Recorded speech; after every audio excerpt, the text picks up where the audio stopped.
Mejor hablemos. ¿Qué tal? Muy buenas noches, bienvenidos, les saluda de nuevo Claudia Palacios. Estamos ya en Mejor Hablemos para conversar sobre un tema que nos pone muy nerviosos cuando lo oímos, que puede estar más cerca de cada uno de nosotros de lo que nos estamos imaginando y que ya está en muchas familias de Colombia y del mundo. Les hablo del Alzheimer, esta enfermedad que, bueno, cada vez más está llevándose la vida de las personas que amamos. Para conversar sobre cómo prevenir, especialmente en este mes que es el mes de la prevención del Alzheimer, nos acompañan Claudia Barón, ella es directora de la Fundación Acción Familiar Alzheimer Colombia, y Daniel Díaz. Daniel Díaz tiene a su abuelita con Alzheimer ¿desde hace cuánto tiempo? Hace 8 años se le detectó más o menos, sí. Hace 8 años. Bienvenidos los dos. Gracias. Claudia.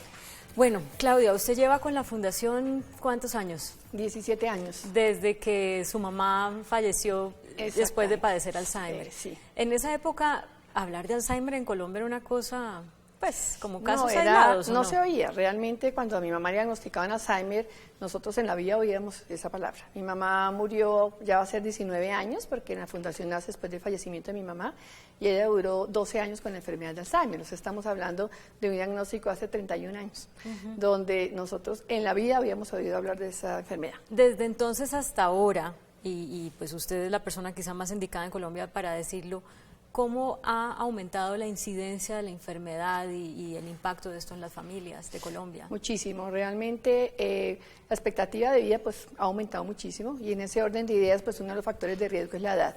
Entonces hay muchos más casos detectados de enfermedad de Alzheimer, aunque yo creería también que hay un subdiagnóstico porque siguen creyendo que la pérdida de memoria es normal con la edad y mucha gente no consulta. Y entonces realmente no hay unos diagnósticos tempranos, ya cuando recurren hay un diagnóstico tardío, o muchas personas siguen al interior de su casa viviendo esa realidad, asumiendo que como está viejo es normal que pierda la memoria. Dentro de las cifras que se conocieron hace unos días del censo, las primeras cifras o las cifras preliminares, está precisamente esa a la que usted hace alusión, la de la edad.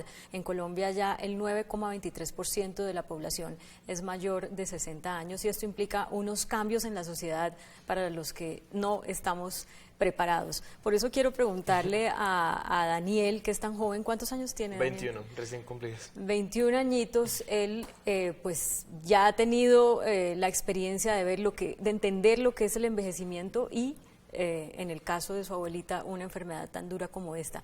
¿Cuál es su visión como joven de esta enfermedad? Es que en realidad nunca sabemos cuándo nos va a llegar el momento de tener una enfermedad tan cerca.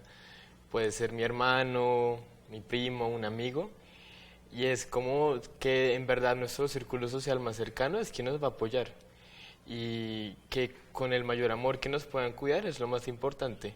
No importa que no se acuerden de tu nombre, nada, siempre que esté en tu corazón esa persona, eso es lo más importante, tener el amor muy cercano a uno. Cuando uno tiene una persona con Alzheimer, una persona muy cercana, y lo digo yo también que tengo a mi mamá así hace 6 años, uno dice... Nunca habíamos pensado que esto podía pasar en esta familia y cambia absolutamente todo y empieza uno a pensar, ¿será que a mí también me va a pasar? Sí. ¿Cómo en el caso de los dos que tienen y tuvieron familiares con Alzheimer, responden esa pregunta, ¿será que a mí también me va a pasar? Sí, yo pues particularmente en mi caso sí era una preocupación muy grande inicialmente. Yo creo que con el paso del tiempo pues ya han pasado muchos años y realmente yo creo que también las pérdidas de memoria inicial de uno, porque uno piensa que se le está contagiando, uno piensa, sí, le dio a mi mamá y ahora cualquier pérdida de memoria que tenga yo pues ya también me dio Alzheimer. No necesariamente es así y pues es importante recalcar que la mayoría de los Alzheimer's no son hereditarios, la mayoría de los Alzheimer's son esporádicos, no puede pasar. En mi caso particular, en mi familia, nunca ha habido nadie, ni ha habido ni hubo ninguna persona con Alzheimer. Entonces, cuando mi mamá le detectaron a los 62 años Alzheimer, pues fue una situación, como tú dices, muy dura. Mi mamá era una persona súper emprendedora, paisa, líder, que manejaba obras sociales, y nos enfrentamos a un diagnóstico de esto, nos cambió pues la vida, sobre todo en ese momento, cuando el diagnóstico era pues un diagnóstico tan duro y realmente el recurso de apoyo era muy poco porque era váyase para su casa y tenga paciencia, no había ni tratamientos, ningún tipo de intervención, ningún acompañamiento familiar, ninguna capacitación, entonces era un poco el ensayo y el error y realmente fue muy complicado. Daniel, en su caso, ¿cómo se prepara? Porque en su caso, en su casa, en su familia sí ha habido varios casos de Alzheimer. Sí. y usted está muy joven. ¿Usted le presta atención a todo eso que dicen que entonces hay que hacer ejercicio, hay que comer tal cosa, no comer tal otra? ¿Todo eso usted lo ha apropiado porque en su familia están esos genes? Sí, particularmente en el caso de mi abuelita fue porque se le subía mucho la tensión, muchos picos. Entonces uno siempre tiene que hacerse exámenes y saber en qué está mal, en qué estoy bien, controlar el colesterol y demás. Sí los apropio, ejercicios mentales, mantener crucigramas, sudokus y demás, pero también es vivir como tampoco con ese temor. O sea, no se puede vivir con el temor de que me va a tocar, de que me va a salir Alzheimer o me va a tocar, porque vivir con eso lo puede llamar o no puedo vivir feliz, y es vivir también el día a día con ellos y uno mismo. Entonces sí, obviamente uno los puede apropiar y demás, pero tampoco por eso uno se va a amargar y a cohibir de hacer muchas cosas. Bueno, hablemos de tres cosas. La primera que les voy a plantear es, hablemos de las personas que en este momento están sanas y tienen el temor de que les pueda pasar. ¿Cómo prepararse para retrasarlo lo más posible y también para que en el momento que llegue, pues uno pueda de alguna manera anticiparse a tener el control de la situación? Saber que cuenta con determinado cuidado, seguro, todas esas cosas. María Claudia. Sí, yo creo que trabajar en la parte de prevención es muy importante, y entre ellos está, por ejemplo, el ejercicio físico, el ejercicio mental, toda la parte de llevar una vida saludable y todos esos controles de los que habla también de alguna manera aquí también Daniel. Es importantísimo nosotros, lo que dice, no estresarnos ante esa situación, pero sí generar una vida saludable, porque y sobre todo la parte de estimulación y ejercicio físico, porque así como uno dice se pierde la memoria, pero en la capacidad neurocognitiva y la neuroplasticidad cerebral que tiene el ser humano en su cerebro hace que yo pueda crear más conexiones neuronales. Entonces, cuando creo más conexiones neuronales a través de la estimulación, de leer, del ejercicio físico, voy a tener mayor capacidad de defenderme en el momento dado de que me den enfermedad de Alzheimer.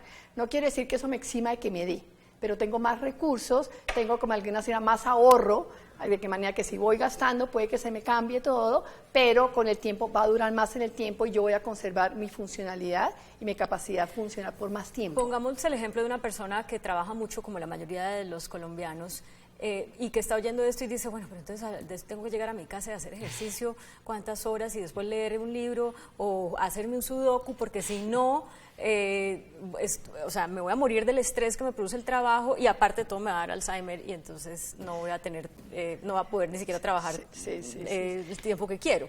Entonces, ¿cómo se balancea eso? Sí, no, yo creo que realmente llevar una vida pues normal, en el sentido en que sería lo que uno hacía, de la manejaría de prevención para cualquier tipo de enfermedad. Si uno lleva una vida saludable, una vida donde tengo control de alguna manera de mi atención, donde tengo no problemas de diabetes, donde llevo una vida de ahorita se promueve mucho el ejercicio, porque el ejercicio es una de las cosas que más se trabaja en prevención de enfermedades de Alzheimer y de alguna manera todo el mundo lo está haciendo. Entonces, no es hacer otra cosa distinta, drástica en la realidad de la vida que yo llevo, pero sí de alguna manera sumarle un poco o evitar cosas que de alguna manera pueden aumentar el factor de riesgo, ¿sí? Que de alguna manera también sean el predictivo para otra enfermedad. Ya llega un momento en que los síntomas son muy claros, pero son muy claros para los especialistas, pero no son tan claros ni para el paciente ni para la familia, porque uno dice, pues sí, uno es como desmemoriado a veces, o está distraído, o está cansado, entonces no puede enfocarse y prestarle atención a todo.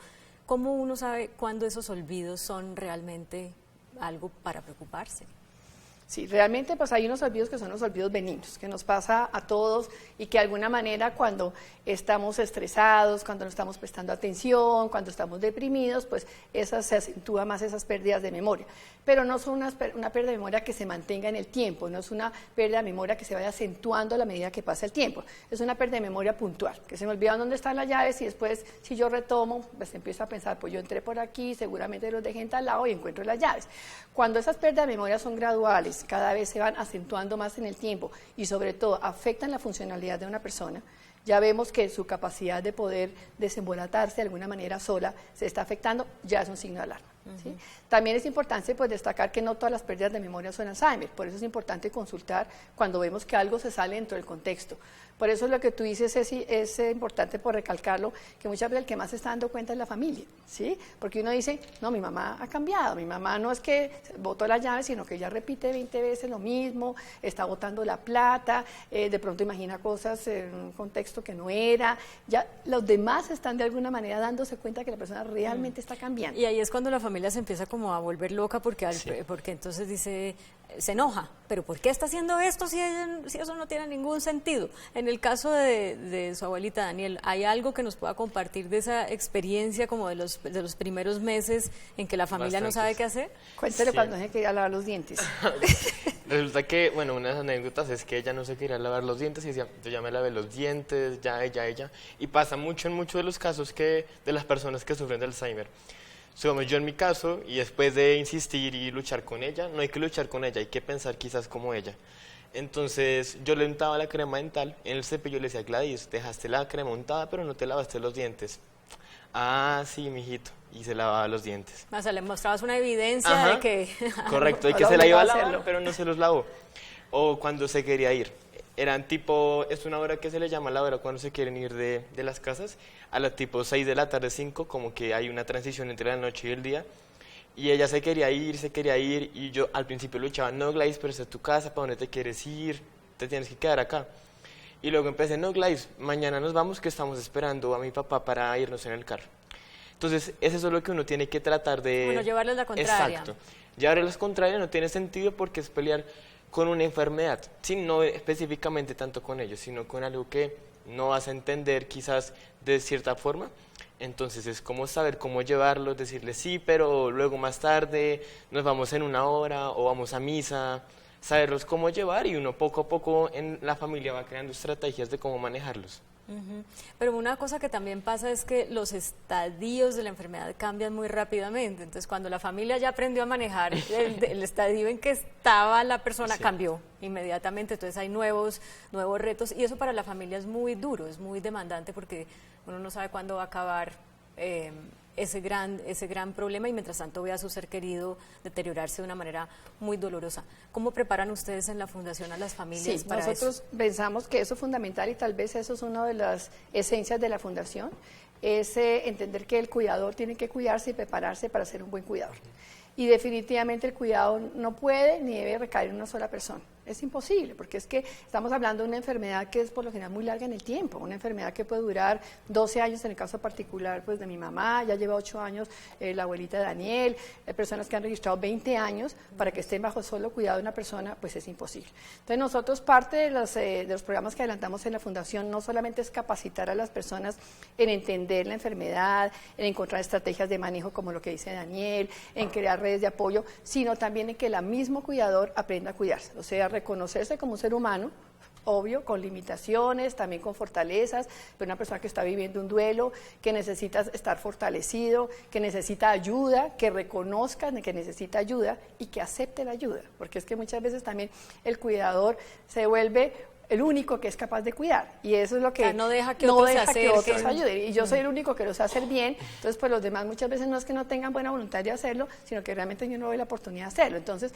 la idea es que también entendamos que toda la familia puede ser un buen equipo, ¿sí? De diferente manera todos, porque todos somos seres humanos distintos, estamos viviendo el duelo de manera diferente, pero en ese orden de ideas todos podemos ser parte de esa red de apoyo. ¿Por qué Daniel se sonríe cuando Claudia está diciendo eso? ¿Qué se le vino a la memoria? ¿Qué anécdota? No, siento que en verdad toda la familia aporta diferentes formas, ¿sí? Como pero cuéntenos anécdotas de lo que les ha pasado a ustedes. Desde, supongamos, tengo un tío que los cuida, entonces como no, y se me hizo un poquito popó, pero sí, como el intentarlo es lo que más cuenta. Entonces sí, yo siento que las particularidades de cada ser humano ayudan de una u otra forma bastante. Entonces, si yo puedo ayudar económicamente y puedo, está bien. Pero si yo tengo tiempo y también lo puedo hacer, maravilloso. Todo sirve. Exacto, todo sirve y no hay semilla y no hay grano que no aporte a la construcción de este cuidado para el paciente, para el familiar. Algo que personalmente pues lo he vivido es que uno, como esta enfermedad es tan larga, va perdiendo a su ser querido cuando ya no lo reconoce a uno y todas esas cosas tan dolorosas, pero de pronto hay conexiones, de pronto la persona ríe, de pronto la persona llora, de pronto la persona se enoja y uno dice, no, pues está viva, ¿no? O sea, está viva no solamente porque respira, sino porque todavía tiene algún tipo de sensación y eso es sumamente desconcertante para los cuidadores, porque entonces uno se afecta. Si llora es que algo se está sintiendo triste, si se enoja es que está mal, si se ríe, ay, vamos a volver a hacer lo mismo para ver si se sigue riendo. O sea, se vuelve uno, es muy desafiante. ¿Cómo manejar esas sensaciones como de pequeñas conexiones que hay? Eso es muy cierto y en el proceso pues de la enfermedad esto es muy cambiante, realmente es cambiante. Yo pues lo asimilaba y les comentaba algunas veces a los cuidadores que es como ver la enfermedad de alguna manera como un árbol de Navidad. Donde porque tú dices, pero muy intencional, ¿no? Ayer se acordaba divinamente, pero hoy ya no se acuerda, ¿no? Sí. Pero es que quiere llevar eso a la contraria y no quiere ayudarle a fulanito. Pero mire, yo veía como los árboles de Navidad, pero los de antes, ya no los de ahora. Que de pronto usted llamaba y decía, vengan y miren el árbol de Navidad, está todo iluminado. De pronto se prendía, se apagaban unos, después se apagaba todo. Las interconexiones neuronales son esto, entonces no todo se está dando exactamente igual. Pero lo que tú dices, eso es el reto realmente para nosotros como cuidadores. Pero la capacitación es fundamental. Yo a veces veo que gran parte de los problemas que se enfrentan en esta cotidianidad y muchas de las conductas también que se derivan por un mal cuidado, no son producto de la enfermedad misma, es lo que yo genero como cuidador. Y uno ve en las estrategias que dice el enfrentar, por ejemplo, el obligar, en cuestionar, en ponerlo en evidencia ante cosas que no es capaz de hacer, en anularlo, en no tenerlo en cuenta. Nosotros tenemos un programa, por ejemplo, de musicoterapia en la Fundación y nosotros vemos personas que a veces tienen 15, 16 años con Alzheimer, obvio que no saben qué día es, obvio que no saben qué hora es, no pueden vivir solos, tienen que salir acompañados porque se pierden. Pero el momento de esa historia musical, no veas cómo lo viven. ¿Sí? Impresionante. Impresionante. Tenemos que hacer una pausa, pero cuando regresemos quiero que hablemos de la cura. Hace poco oímos de un libro, Adiós al Alzheimer, y bueno, uno que tiene pacientes con Alzheimer, los seres queridos con Alzheimer, dice, ¿será posible revertir el Alzheimer, curarlo? En realidad, ¿qué es lo que hay sobre esto? Vamos a conversar al respecto al volver a Mejor Hablemos. En el mes de la prevención del Alzheimer estamos conversando con Claudia Barón, que es la directora de la Fundación Acción Familiar Alzheimer Colombia, y con Daniel Díaz, cuya abuelita tiene Alzheimer desde hace 8 años, me dijiste, correcto, ¿verdad? Sí. Bueno, ¿el Alzheimer se puede curar? A uno le empiezan a decir, como con cualquier enfermedad, ¿no? Sí. Tómese este aceite de coco, coma así, coma así, y verá que no se le va a seguir desarrollando o que incluso va a mejorar. ¿Se puede? Pues mira, realmente hasta ahorita, Claudia, no hay ninguna evidencia que cure el Alzheimer. Ojalá estemos cercanos a eso, hay muchísimas investigaciones en el mundo, pero todavía estamos, yo creo que un poco lejanos a que esa cura se dé. Se habla muchísimo de cosas, pues de que el aceite, lo que tú dices, que se coma, que se unte, que haga, pero realmente curas como tal no hay. Realmente el tratamiento en este momento para la enfermedad de Alzheimer pues es un tratamiento farmacológico que tampoco es la panacea, no todo el mundo funciona igual y lo que pretende de alguna manera es lentificar el proceso de la enfermedad, hacer que la persona conserve su funcionalidad por más tiempo. Pero realmente el tratamiento más válido es el no farmacológico, que hace referencia a todo lo que es la parte de estimulación, a todo lo que es la parte de un acompañamiento adecuado, una capacitación de quienes están alrededor, donde haya un consenso de manejo, donde haya un lenguaje común, donde haya realmente un proceso desde que inicia hasta el final, pero que acompañe según el proceso mismo, porque sí, uno también a veces empieza desde el momento a anular a la persona, a inutilizarla, a no tenerla en cuenta, cuando muchas veces desde el principio puede ser simplemente una supervisión, después puede ser un acompañamiento, después puede ser ya un poco más de intervenir y probablemente si la evolución es muy larga en el tiempo, tendré yo que llegar a suplirlo. Pero entender que la estimulación es clave.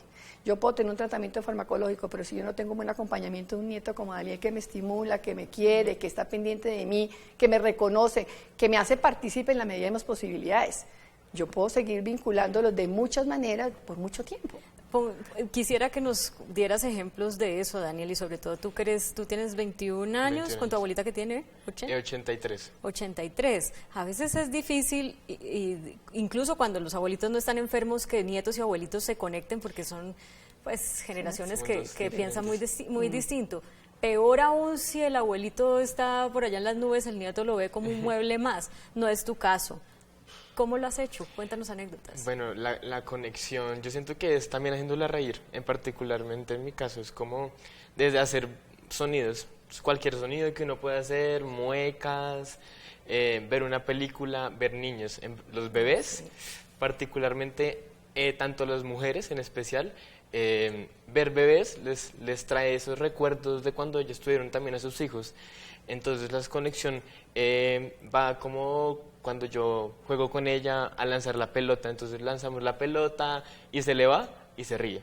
Entonces es una carcajada porque se pone, sí, total, se vuelve un niño en muchas acciones de su vida. Entonces se le lanza o contamos, levantamos los pies, porque también la parte motriz cada vez se disminuye menos. Entonces el hecho de estar jugando con ella, lanzarle la pelota y que me la devuelva, contamos mientras que la lanzamos.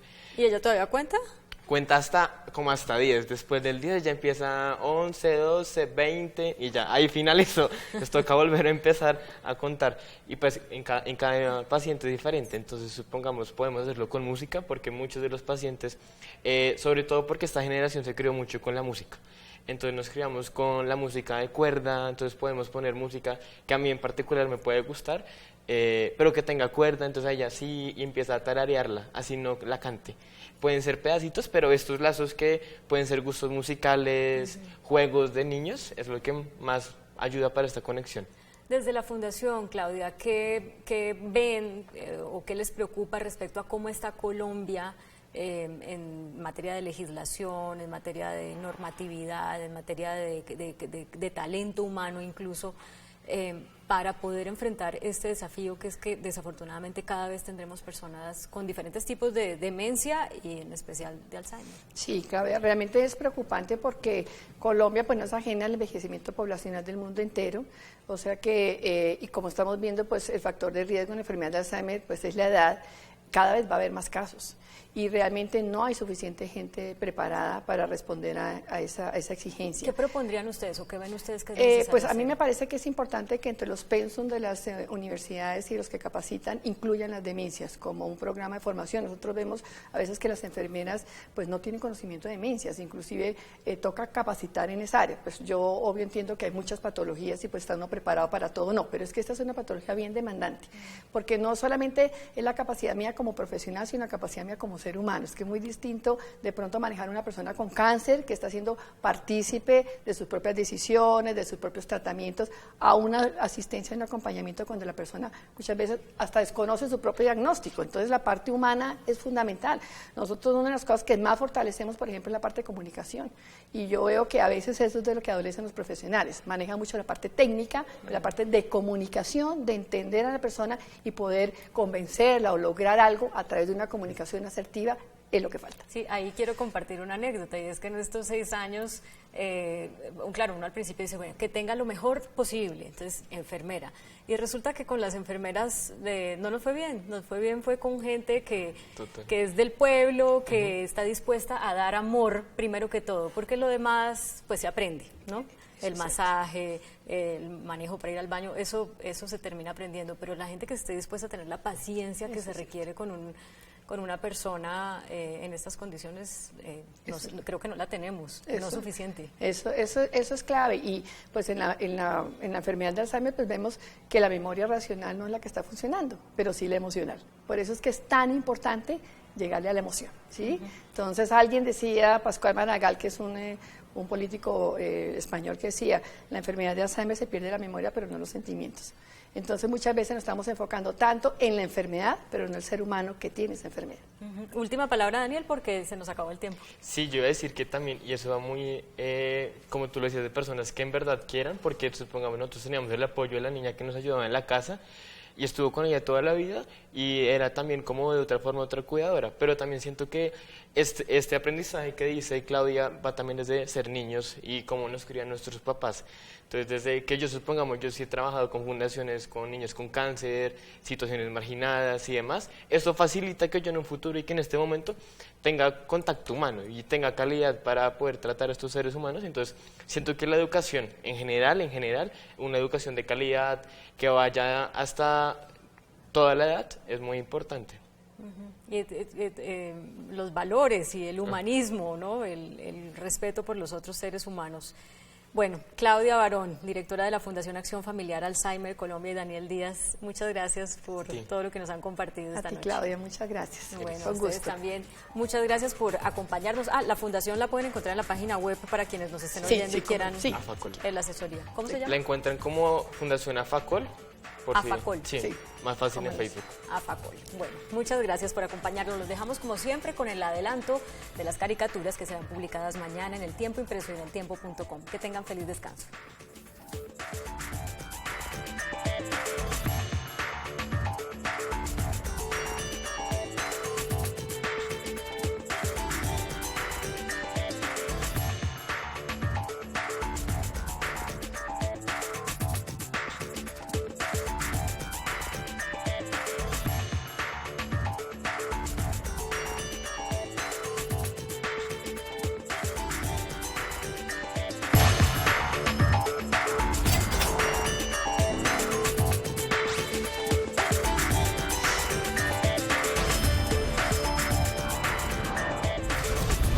Mejor hablemos.